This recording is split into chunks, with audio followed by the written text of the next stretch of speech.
파리의 늦가을은 유난히 차가웠습니다.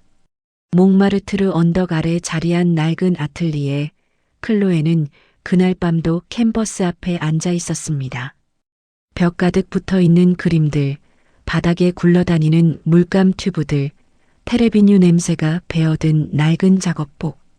이것이 19살 클로에의 세계 전부였습니다. 붓을 쥔 손이 떨립니다. 처음에는 피곤함 탓이라고 생각했습니다. 하지만 이제는 압니다. 피곤함이 아닙니다. 이것은 그녀의 심장이 보내는 신호입니다. 멈춰가고 있다는, 아직은 버티고 있다는 신호. 책상 위에는 하얀 봉투 하나가 놓여 있었습니다. 파리 심장 전문 병원의 레터헤드가 찍힌 그 봉투를 클로에는 이미 10번도 더 읽었습니다. 희귀 선천성 심장 기형. 수술 불가. 예상 여명 6개월 이내. 냉정한 의학적 언어들이 줄지어 그녀의 남은 시간을 재고 있었습니다. 프랑스 최고의 심장외과 팀이 모여 사흘을 논의했습니다. 결론은 하나였습니다. 손을 쓸 수 없다고. 수술 자체가 사망 위험을 더 높인다고. 클로에의 부모님은 그 말을 들으며 서로의 손을 꼭 붙잡았고 클로에는 두 사람 사이에 앉아 창밖을 바라봤습니다. 눈물이 나오지 않았습니다. 오히려 머릿속이 이상하리만큼 맑아지는 느낌이었습니다. 그날 밤 클로에는 일기를 썼습니다. 하고 싶은 것들, 먹어보고 싶은 것들, 보고 싶은 사람들, 그리고 가보고 싶은 곳들. 목록을 적어 내려가다 멈춘 곳에 그녀는 두 글자를 크게 썼습니다. 한국. 어린 시절 클로에는 미술관에서 동양화 특별전을 본 적이 있었습니다. 먹물 한 번으로 대나무 숲을 그려낸 그 그림 앞에서 어린 그녀는 한참을 서 있었습니다. 어떻게 이렇게 적은 것으로 이렇게 많은 것을 담을 수 있을까? 빈 공간이 오히려 더 많은 이야기를 한다는 게 그녀의 어린 마음에 깊이 박혔습니다. 이후 클로에는 한국의 색채, 한국의 조형미, 한국의 자연을 담은 자료들을 모으기 시작했습니다. 언젠가 꼭 가겠다고 생각했습니다. 그 언젠가가 이렇게 빨리, 이런 이유로 찾아올 줄은 몰랐지만 부모님은 밤새 울었습니다. 지구 반대편까지 혼자 보낼 수 없다고, 위험하다고, 제발 파리에 있어달라고. 하지만 클로에는 조용했습니다. 조용하되 단단했습니다. 엄마, 나 어차피 시간이 없잖아. 그 시간을 여기서 보낼지, 내가 가고 싶은 데서 보낼지. 그건 내가 선택할 수 있잖아. 어머니는 딸의 말에 더 이상 반박하지 못했습니다. 그 눈빛이 너무 맑고 진지했기 때문에 두려움이 없어서가 아니었습니다. 두려움보다 더 강한 무언가가 그 눈 안에 있었습니다. 짐가방을 꾸리던 날 클로에는 약통보다 스케치북을 먼저 챙겼습니다. 수채화 팔레트, 납 펜슬 세트, 좋아하는 붓 3자루. 그 다음에야 옷가지와 약을 넣었습니다. 한국어 여행 회화책도 한 권 끼워 넣었습니다. 가장 많이 표시된 페이지는 이런 문장이었습니다. 이곳이 정말 아름답네요. 이것 좀 그려도 될까요? 인천공항에 내리던 아침, 클로에는 입국장 문이 열리는 순간 걸음을 멈췄습니다. 익숙한 공항 냄새 속에서도 뭔가 달랐습니다. 공기의 결이, 사람들의 움직임이, 어디선가 흘러오는 언어가 아무것도 알아들을 수 없는데 이상하게 마음이 놓였습니다. 마치 오래전부터 와보려 했던 곳에 드디어 도착한 것처럼. 숙소는 인사동 근처 작은 한옥 게스트하우스였습니다. 나무 창틀 너머로 좁은 골목이 내다보이는 방. 클로에는 짐을 내려놓기도 전에 창을 열었습니다. 기와 처마 사이로 맑은 하늘이 잘려 있었습니다.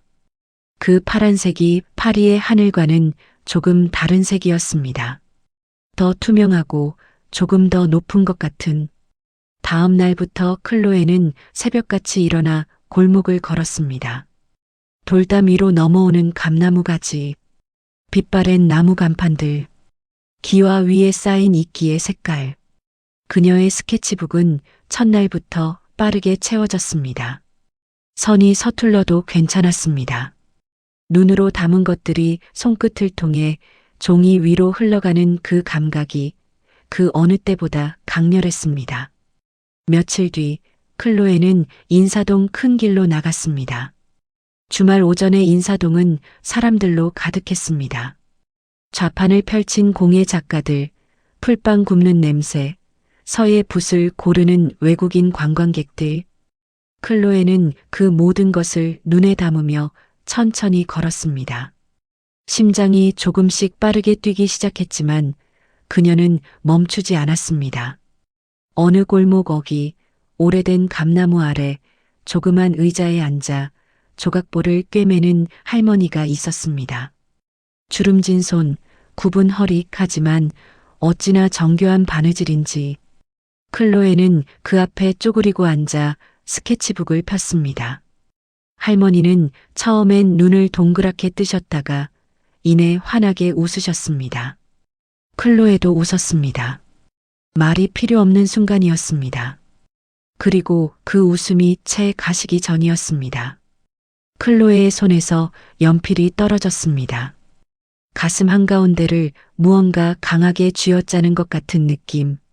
숨이 들어오지 않았습니다. 눈앞이 흰빛으로 번졌습니다. 그녀는 스케치북을 끌어안은 채 그 자리에 쓰러졌습니다. 인사동 골목에 비명소리가 퍼졌습니다. 구급차가 도착했을 때 클로에는 의식이 가물가물했습니다. 낯선 언어들이 귓가를 스쳤고 차가운 들것 위에 실렸습니다. 손에서 스케치북만은 놓지 않았습니다. 그게 전부였습니다. 그 상황에서 그녀가 붙잡을 수 있는 것이 그것뿐이었습니다. 서울 중심부의 대형 대학병원 응급실. 분주하게 움직이는 의료진들 사이로 클로에의 스트레처가 밀려 들어갔습니다. 링거가 연결되고 모니터가 붙고 심장 리듬이 화면에 그려졌습니다. 그리고 침묵이 왔습니다. 차트를 받아든 담당 레지던트의 표정이 굳었습니다. 프랑스 의무기록 사본이 가방 속에 들어 있었고 그것을 번역하는데 시간이 좀 걸렸습니다. 번역이 완료되자 상황은 더 무거워졌습니다. 프랑스 최고 의료기관에서 수술 불가 판정, 진행성 희귀 심장 기형, 예후 불량. 어떻게 해야 할지 아무도 선뜻 말하지 못했습니다. 그때 복도 끝에서 누군가 조심스럽게 다가왔습니다. 파란 조끼를 입은 젊은 남자, 자원봉사 명찰을 달고 있었습니다. 제가 프랑스어 조금 할 수 있는데요. 도움이 될지 모르겠지만 통역 도와드릴게요. 민수였습니다. 의대본과 3학년. 교환학생 프로그램으로 파리에서 1년을 보낸 적이 있어 프랑스어 회화가 어느 정도 가능했습니다. 그는 클로에의 침대 옆에 앉아 천천히 말을 걸었습니다. 저 민수예요. 한국 의대생이에요. 불어 조금 해요. 클로에는 흐린 눈으로 그를 바라봤습니다. 그리고 희미하게 웃었습니다. 낯선 나라, 낯선 병원에서 자신의 언어로 말을 걸어오는 사람이 있다는 것만으로도 여기 있을게요. 민수의 그 말이 클로에를 다시 현실로 데려왔습니다. 문제는 치료 방향이었습니다. 안정화가 어느 정도 되었다고 해도 근본적인 수술 없이는 시간 문제였습니다.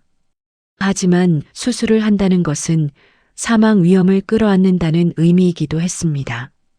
과장들이 모였고 회의가 열렸습니다. 결론은 쉽게 나오지 않았습니다. 그 이야기가 박준호 교수의 귀에 닿은 건 그날 저녁이었습니다. 박 교수는 이미 그날 오전에 3건의 수술을 마친 상태였습니다. 그럼에도 그는 외투도 벗지 않고 응급실 쪽으로 걸어갔습니다. 레지던트에게서 간략하게 보고를 받고 차트를 훑어봤습니다. 그러고는 아무 말 없이 클로에의 병실로 향했습니다.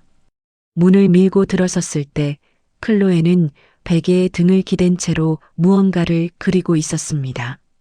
링거줄이 손목에 연결된 채로 창밖을 보며 연필을 움직이고 있었습니다. 병실 창 너머로 저녁빛이 물드는 병원 뒤편 나무들을 박 교수는 그 모습을 잠시 바라봤습니다. 그러고는 조용히 들어가 스케치북을 가리키며 눈으로 물었습니다. 봐도 되냐고. 클로에는 말없이 건넸습니다.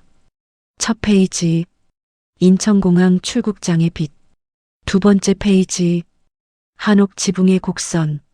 세 번째, 인사동 찻집 처마 아래 매달린 작은 풍경. 페이지마다 서툴지만 진심이 살아있었습니다. 이것을 그린 사람이 어떤 눈으로 한국을 바라봤는지가 선 하나하나에 담겨 있었습니다. 마지막 페이지에서 박 교수의 손이 멈췄습니다. 완성되다 만 그림이었습니다. 감나무 아래 앉아 바느질하는 할머니, 그림자가 길게 늘어진 오후의 골목, 쓰러지던 순간까지 그리고 있던 그 그림이었습니다. 박 교수는 스케치북을 덮으며 잠시 눈을 감았습니다. 살릴 수 있는 생명은 끝까지 책임진다. 의사가 된 첫날부터 그가 스스로에게 한 약속이었습니다. 프랑스에서 포기했다는 사실은 그에게 근거가 되지 않았습니다. 그들이 포기한 이유가 있겠지만 이 손은 아직 시도하지 않았습니다. 10번 중 한 번의 가능성이라도 그 한 번을 위해 손을 움직이는 것이 자신이 이 자리에 있는 이유라고 그는 믿었습니다. 병실을 나서는 박 교수의 발걸음이 단단했습니다. 수술 준비합니다. 복도에 서 있던 레지던트들이 굳은 표정으로 서로를 봤습니다. 누군가 조심스럽게 물었습니다. 생존 확률이 10%도 안 되는 케이스인데 괜찮겠냐고. 박 교수는 걸음을 멈추지 않았습니다. 10%도 확률이야. 그것으로 끝이었습니다. 그날 밤 민수는 클로에의 부모님에게 영상통화를 연결했습니다. 화면 너머로 어머니가 울면서 말했습니다. 딸의 손이라도 잡아달라고. 혼자 있게 하지 말아달라고. 민수는 고개를 끄덕였습니다. 프랑스어와 한국어가 뒤섞인 대화가 새벽까지 이어졌습니다. 클로에는 화면을 보며 울다가 웃다가 또 울었습니다. 수술 전날 밤 클로에는 민수에게 부탁을 하나 했습니다. 스케치북의 마지막 페이지, 완성하지 못한 그 그림 옆에 한국어로 뭔가를 써달라고. 민수가 뭐라고 써드릴까요? 물었더니 클로에는 잠시 생각하다가 말했습니다. 내가 여기 왔었다고. 그리고 여기가 좋았다고. 민수는 꾹꾹 눌러 썼습니다. 나는 여기 왔었고 여기가 정말 좋았다. 클로에는 그걸 소리내어 읽으려 했지만 제대로 되지 않았습니다. 그냥 그 글씨를 손끝으로 쓰다듬었습니다. 수술 당일 아침 클로에는 수술복으로 갈아입고 스트레처에 누웠습니다. 수술실 앞 복도에서 민수의 손을 잡았습니다. 봄에 벚꽃 피면 데려다 줄게요. 민수가 말했습니다. 목소리가 떨렸지만 눈빛은 흔들리지 않으려 했습니다. 클로에는 그 눈을 오래 봤습니다. 그러고는 프랑스어로 한마디 했습니다. 꼭 그날을 볼게요. 수술실 문이 닫혔습니다. 12시간이었습니다. 보호자 대기실에서 민수는 무릎을 꿇은 채 기도했습니다. 처음에는 간절히, 나중에는 그냥 그 자세 그대로 있었습니다. 다른 간호사들도 틈날 때마다 수술실 쪽을 바라봤습니다. 병원 안에 그녀를 모르는 사람들도 어느새 그 수술을 알고 있었습니다. 파란 눈의 프랑스 소녀. 끝까지 그림을 그리던 아이. 수술실 안에서 박 교수의 손은 12시간 동안 단 한 번도 흔들리지 않았습니다.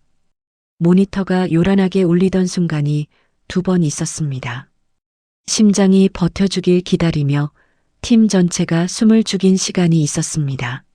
하지만 박 교수의 손은 계속 움직였습니다. 수십 년이 그 손을 이 순간을 위해 단련시켜 온 것처럼 새벽 2시 17분 수술실 불이 꺼졌습니다. 문이 열리고 박 교수가 마스크를 내리며 나왔습니다. 복도에 있던 모든 사람이 숨을 참았습니다. 민수는 자리에서 일어나지도 못하고 그를 올려다봤습니다. 박 교수는 잠깐 눈을 감았다가 떴습니다. 됐어요. 두 글자였습니다. 짧고 조용한 두 글자가 복도를 가득 채웠습니다. 민수는 그 자리에서 주저앉아 손으로 얼굴을 감쌌습니다. 간호사 한 명이 돌아서서 눈물을 닦았습니다. 누군가는 벽에 손을 짚었습니다. 박 교수는 그 복도를 천천히 걸어 나갔습니다. 등이 조금 굽어 있었습니다. 12시간의 무게가 그 어깨 위에 실려 있었습니다. 클로에가 눈을 뜬 건 다음 날 이른 오전이었습니다. 처음엔 아무것도 보이지 않았습니다. 흰 천장만 있었습니다. 그러다 천천히 창문이 보이고 빛이 보이고 그 빛 옆에 앉아 있는 사람이 보였습니다. 민수였습니다. 의자에 기댄 채 잠들어 있었습니다. 밤새 그 자리에 있었던 것 같았습니다. 클로에는 손을 들어 그의 팔을 건드렸습니다. 민수가 깜짝 놀라 눈을 떴습니다. 그리고 클로에의 눈이 열려 있는 걸 보는 순간 그의 얼굴이 무너졌습니다. 웃으면서 울었습니다. 클로에도 울었습니다.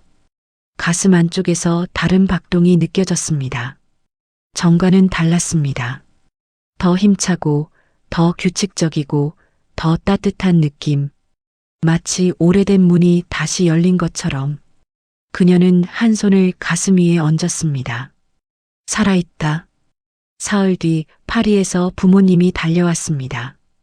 어머니는 입국장을 빠져나오는 순간부터 울고 있었습니다. 병실 문을 열고 딸의 얼굴을 보는 순간 더 이상 걷지 못하고 문 앞에 서서 한참을 울었습니다. 클로에는 양팔을 벌렸습니다. 그 품 안에 어머니가 안겼습니다. 두 사람 다 아무 말도 하지 않았습니다. 아버지는 의료진 한 명 한 명에게 차례로 다가가 두 손을 잡았습니다. 말이 통하지 않아도 상관없었습니다. 그 손의 떨림이 모든 것을 말했습니다. 민수가 통역을 하려 했지만 사실 통역이 필요하지 않았습니다. 박 교수는 그 자리에 잠깐 서 있다가 조용히 나갔습니다. 다음 수술이 기다리고 있었습니다. 그에게는 늘 그 다음 심장이 기다리고 있었습니다. 클로에는 한 달을 더 입원했습니다.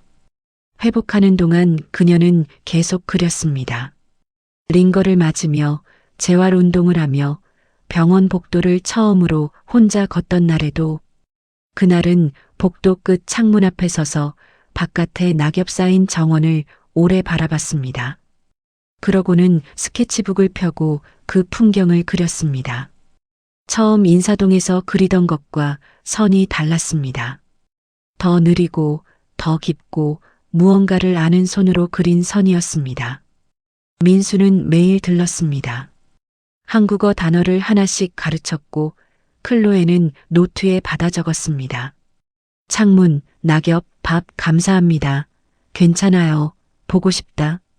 발음이 어설펐지만 민수는 그때마다 웃었습니다. 클로에도 웃었습니다. 그 병실에 자주 웃음이 있었습니다. 어느 날 오후 박 교수가 회진을 마치고 나가려는데 클로에가 불렀습니다. 교수님. 박 교수가 돌아봤습니다.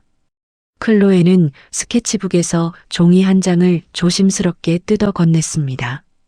수술복 차림으로 창밖을 바라보는 뒷모습 스케치였습니다. 선이 많지 않았지만 그 어깨의 무게감이, 그 등의 고요함이 고스란히 담겨 있었습니다. 박 교수는 그것을 받아 한참 바라봤습니다. 그러고는 평소와 달리 아주 작게 소리 없이 웃었습니다. 클로에는 그 웃음을 놓치지 않았습니다. 나중에 민수에게 말했습니다. 교수님이 웃었어, 오늘. 민수가 말했습니다. 저도 처음 봤어요, 그거. 퇴원하던 날 클로에는 병원 현관 앞에 서서 한참 뒤를 돌아봤습니다. 이 건물이, 이 공기가, 여기 있는 사람들이 자신에게 두 번째 삶을 준 곳이라는 게 실감이 나지 않았습니다. 눈물이 났습니다. 민수가 옆에서 말했습니다. 봄에 봐요. 클로에가 고개를 끄덕였습니다. 봄에 봐요. 그 후로 1년이 흘렀습니다. 파리 말의 지구의 작은 갤러리. 흰 벽 위에 한국의 사계가 펼쳐져 있습니다. 봄날 경복궁의 연분홍 벚꽃, 여름 한강의 은빛 물결, 인사동 가을 골목의 노란 은행잎, 눈 내린 북촌 한옥마을의 고요한 흰빛, 수묵화의 번짐과 유화의 깊이가 뒤섞인 화풍입니다. 어디서도 본 적 없는 스타일입니다. 동양과 서양의 경계에서 삶과 죽음의 경계를 건너온 사람만이 그릴 수 있는 색들입니다. 전시회 제목은 이렇습니다. 나의 두 번째 고향, 코리아. 건강해진 클로에가 관객들 사이를 걷고 있습니다. 얼굴에 혈색이 돌아왔고 웃음이 자연스럽습니다. 블라우스 깃 사이로 가슴이 흉터가 살짝 보입니다. 그녀는 그걸 가리지 않습니다. 그게 자신의 일부이고 자신이 살아있다는 증거이기 때문에. 전시장 한가운데 가장 큰 그림이 걸려 있습니다. 수술복 차림의 한 남자가 창밖을 바라보는 뒷모습. 병실에서 그린 그 스케치를 대형 유화로 완성한 작품입니다. 조용하고 단단한 어깨, 그 뒤편으로 새어 들어오는 창문의 빛. 보는 사람마다 멈춰서 오래 바라봅니다. 클로에는 매일 아침 한국어로 편지를 씁니다. 맞춤법은 아직 틀리고 띄어쓰기도 어색하지만 그 편지 속에는 언제나 같은 문장이 들어갑니다. 선생님 덕분에 오늘도 그림을 그렸습니다. 그 편지를 받는 사람이 박 교수인지 민수인지 아니면 그 병원의 모든 사람인지 클로에는 특별히 구분하지 않습니다. 그녀를 살린 건 한 사람이 아니었으니까. 영상의 마지막, 클로에는 카메라 앞에 앉습니다. 유창하지 않은 한국어로 하지만 또렷하게. 박 교수님, 민수 씨, 저를 포기하지 않은 모든 분들, 감사합니다. 제 심장은 이제 한국인처럼 뜨겁게 뛰고 있어요. 파란 눈에서 눈물 한 방울이 흘러내립니다. 한국의 의술이, 그리고 그보다 더 깊은 한국 사람들의 마음이 한 소녀의 남은 인생을 완전히 바꿔놓았습니다. 죽음을 향해 걷던 소녀는 이제 내일의 태양을 기다립니다. 그녀의 가슴 속에서 한국이 준 심장이 오늘도 힘차게 뛰고 있습니다. 오늘 이 이야기가 마음에 닿으셨다면 구독과 좋아요 꼭 눌러주세요. 여러분의 응원 하나하나가 이런 감동적인 이야기를 계속 찾아 전할 수 있는 힘이 됩니다. 오늘 영상을 보며 떠오른 분이 있으신가요? 아니면 비슷한 이야기를 알고 계신 분이 있으신가요? 댓글로 함께 나눠주시면 정말 반갑겠습니다. 다음 이야기도 곧 찾아오겠습니다.